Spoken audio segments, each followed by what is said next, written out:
एक बहुत ज्यादा क्रूल और हार्टलेस राजा जिसने लोगों को मारा, जिसने कंट्री उड़ा दी और बन गया the strongest king. But guess what, अब वो एक बच्चा बन चुका है।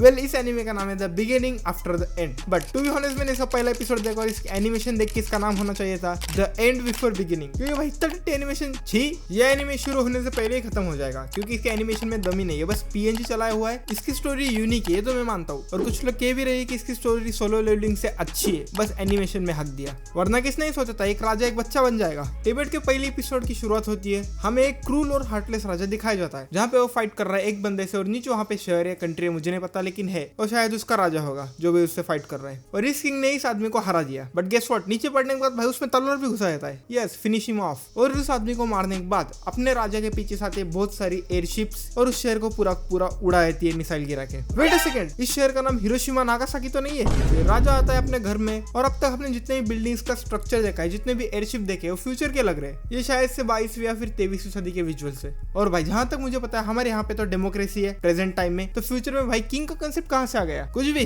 फिर वो राजा अपनी तलवार और ताज को देखकर कहता है ठीक है मैं एक राजा था, और भाई वहां पे गिर जाता है और पानी में चला जाता है अचानक से, और उस पानी के ऊपर एक चिड़िया का फेदर गिरता है, please welcome to your new life, और एक लाइट आती है एंड वी सी इन दो लोगों को, और इस राजा की बॉडी अभी भी वहां पे गिरी हुई है। भाई की शायद से सोल चेंज हो गई। ये दोनों इस बच्चे से कहते हैं मैं तेरी माँ हूँ और मैं तेरा बाप। और इस आदमी का नाम है रेनॉल्ड्स, रेयान रेनॉल्ड्स नहीं तो ये बच्चा अब तक मर गया रहता। If you know you know. और इस औरत का नाम है एलिस। रेनॉल्ड्स इस बच्चे को कहता है पप्पा बोल पप्पा जी।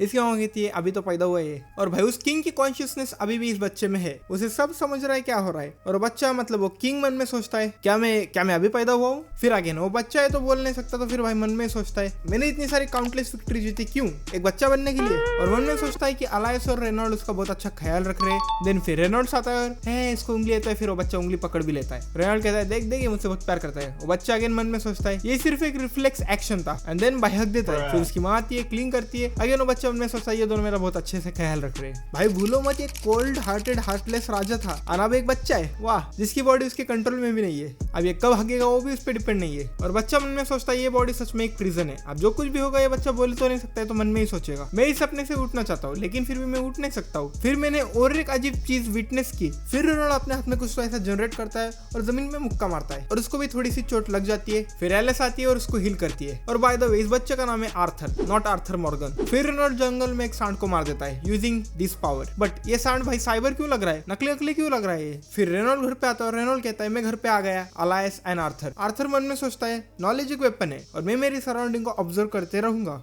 और इस सोसाइटी में लोग वेपन को ओन कर सकते हैं। ऐसा लगता है यहाँ पे कुछ तो डेंजर है, इसका मतलब मुझे जल्दी पावर ऑब्टेन कर लेनी चाहिए। ये फ्रस्ट्रेशन वाले दिन खत्म ही नहीं हो रहे, लेकिन ये भी ठीक है, इस मोमेंट इतने भी बुरे नहीं है, क्योंकि अब मैं जब चाहूँ तब सो सकता हूँ, जो कि मुझे पहले नहीं मिला था। फिर हमें इस राजा का थोड़ा सा पास दिखाया जाता है, जहाँ पे दो लोग इस पे अटैक करते हैं, दोनों को ही मार देता है। ऐसा लगता है जैसे इस पे कोई तो अटैक करने आते रहता था जब भी ये सोने का ट्राई करता था। तो फिर भाई के पास अब फ्रीडम है सोने के लिए। फिर कुछ दिनों के बाद आर्थर अपने आपको मिरर में देखता है और एक दरवाजा देखता है उसे। फिर उसकी माँ आती है, उसके सुला देती है और चले जाता है। फिर आर्थर भाई नींद में से उठता है, नीचे आता है और उस डोर के अंदर चुपते छुपाए चले जाता है। और फाइनली भाई इसके पैरों पे इसका कंट्रोल है। फिर एक बुक निकालता है और पढ़ना चालू करता है और कहता है नॉलेज इज वेपन। उस वर्ल्ड में दुनिया के बारे में नॉलेज है। यह बच्चा जहाँ पे पैदा हुआ है उस कॉन्टिनेंट का नाम है डिकाटेन, और यहाँ पे 3 किंगडम है। पहला है डार्क किंगडम, सेकंड है एलेनोयर किंगडम, जहाँ पे जादुई बोने रहते हैं। बबलिंग की बात हो रही है कि यहाँ पे। और तीसरा किंगडम सापिंग किंगडम, जहाँ पे ये रहता है। ये किंगडम ह्यूमन से भरा हुआ है और ये सबसे ज्यादा पॉपुलेशन वाला नेशन है। इस बच्चे के नेशन की तरह यहाँ पे भी राजाओं का ही राज है, बट यहाँ पे सिंहासन इनहेरिट किया जाता है, मतलब राजा का बेटा राजा बनेगा और इसके यहाँ पे छीना जाता है। फिर आर्थर दूसरी बुक निकालता है और मन में सोचता है कि वर्ल्ड मेरे वर्ल्ड से पीछे है, अभी भी प्रोसेस में और अभी भी ये डेवलप हो रहा है। और इस बुक में लिखा हुआ है कि इस वर्ल्ड की टेक्नोलॉजी इतनी पीछे क्यों है। It's because magic. और इस दुनिया में एक पावर का सोर्स एग्जिस्ट करता है जिसका नाम है माना, और माना को कंट्रोल करने की एबिलिटी भी इनहेरिट की जाती है। मतलब तुम्हारा बाप अगर कंट्रोल कर सकता है तो तुम भी कंट्रोल कर सकते हो माना को। और ये होता है 100 में से 1 लोग के साथ। माना के बेसिकली 2 टाइप है, augmenting and Conjuring. First type of माना ऑगमेंटर्स, माना को यूज करके अपनी बॉडी में डाल सकते हैं और अपनी बॉडी की स्ट्रेंथ, डिफेंस, अटैक को इंक्रीज कर सकते हैं। और सेकंड टाइप ऑफ माना कॉन्जरर्स, वो मानव को जैसे चाहे वैसे कंट्रोल कर सकते हैं। लेकिन एलिस ने रेनॉल्ड को हिल किया, वो एक्सेप्शन था शायद, और आर्थर को भी यही लगता है। बट माना होता क्या है, माना तुम्हारे बॉडी में फैला हुआ रहता है, ये लोग ऐसा कह रहे हैं। और मानव को कंट्रोल कर सकते हैं माना कोर, मतलब सभी मानव को एक जगह पे कॉन्सेंट्रेट करके इकट्ठा करना जो कि तुम्हारे बॉडी में फैला हुआ है। और इसका कंट्रोल मास्टर करके एक बंदा बन सकता है जादूगर। इसके यहाँ पे भी एक सिमिलर कंसेप्ट था, की अपनी अंदर की पावर को पहचानना, उसको कंट्रोल करना और फिर उसको अनलिश करना, इसे कहते हैं की, जो कि इसके वर्ल्ड में था। और की यूज करते समय भी तुम्हारा हमारा सेंटर बहुत ज्यादा क्रूशियल रोल प्ले करता है, जस्ट लाइक माना।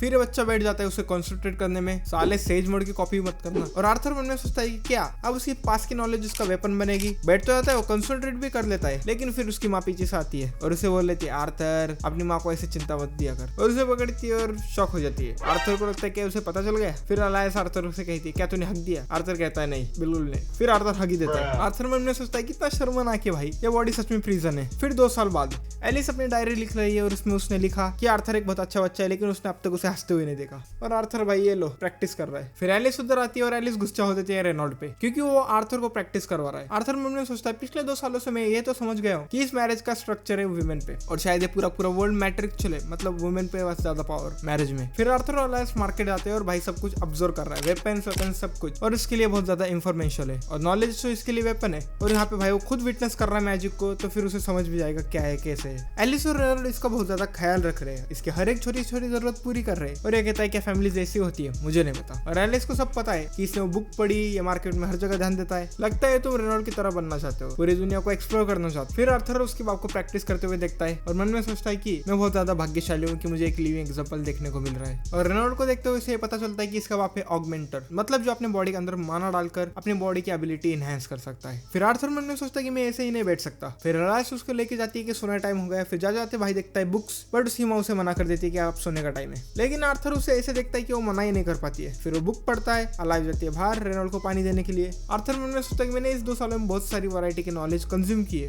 माना कोर को प्रोड्यूस करना, अपने बॉडी में फैले हुए माना कोर एक जगह पे इकट्ठे करना, इस टास्क में बहुत सारे एफर्ट लग जाते हैं, लेकिन फाइनली अब मैं कर पा रहा हूँ। बस थोड़ा सा और हो ही गया। वो माना फ्रेगरेंट को सब जगह इकट्ठा भी कर लेता है, लेकिन भाई उसका घर ही उड़ जाता है, ब्लास्ट हो जाता है। और आर्थर और अलायस तो बाहर है। फिर वो दोनों भागते हुए जाते हैं। आर्थर करते हो, आर्थर तो क्या उड़ रहा है भाई। रेनॉल्ड अलायस को कहता है हमारा बच्चा पहले से ही। आर्थर मन में सोचता है बहुत सारे दिनों की स्टडी के बाद अब तो कुछ तो हुआ है, और नीचे उतरता है। लेकिन ब्लास्ट से जो डैमेज हुआ था वहाँ पे ऊपर की लकड़ियां कमजोर थी, आर्थर पे गिरने वाली होती है। आर्थर कहता है हट साला मैं केयरलेस था। फिर एलिस और रेनॉल्ड्स आर्थर की तरफ भागते हुए आते हैं। एलिस आर्थर को प्रोटेक्ट करती है और रेनॉल्ड्स लकड़ियों को फेंक देता है अपना माना यूज करके। और एलिस से पूछता है क्या आर्थर ओके? Yes okay. और एलिस और रेनॉल्ड्स रो रहे हैं। आर्थर बच गया, फिर भी रो रहे हैं। आर्थर बोलता है इन्होंने तो मुझे बचा लिया, तो फिर आप ये क्यों रो रहे हैं? मैं नहीं समझ पाया। ये दोनों मुझे सेफ रखेंगे, ये इनकी ड्यूटी है एज पेरेंट्स। फिर हमें इस बच्चे की वो लाइफ देखा जाती है जहाँ पे ये किंग था, और ये किसी तो बच्चे को शायद लड़ा के गिरा देता है और उसके माँ उसको प्रोटेक्ट करने आते हैं। और कहता है इन्हें तो प्राउड होना चाहिए कि इन्होंने मुझे बचा लिया, तो फिर ये रो क्यों रहे? ये ऐसा कुछ जो मैं इन बुक्स को पढ़ के नहीं समझ सकता, और ये मैं मेरे पिछली लाइफ में भी नहीं समझ पाया था। और फिर आर्थर भी रोने लगता है मम्मा पापा करके। आर्थर मन में सोचता है कोई तो मुझे बताओ ये क्या है। और इसी के साथ टिबेट का एपिसोड नंबर 1 खत्म हो गया। और अच्छा वो ये खत्म हो गया, फ्रस्ट्रेटिंग था। एनिमेशन क्वालिटी भाई बस कैमरा रोलिंग चल रही है, PNG लगाया हुआ है। इसकी स्टोरी तो यूनिक है, लेकिन भाई मैं एक बच्चे की स्टोरी नहीं देखना चाहूंगा। और मैंने ये सिर्फ व्यूज के लिए किया। व्यूज आते हैं फिर भी ठीक है, नहीं आते फिर भी ठीक है, क्या कर सकते हैं। और भाई मेरे हिसाब से एपिसोड ठीक ठाक था, अगर एनिमेशन अपन साइड में कर दो तो। ये थे मेरे थॉट्स। तुम्हारे थॉट्स भी कमेंट में बताना मत भूलना। तो बोले दत्ते भाई वीडियो को लाइक करो, चैनल को सब्सक्राइब करो। तो ये नेक्स्ट वीडियो में बोले कशी आहे, बाय।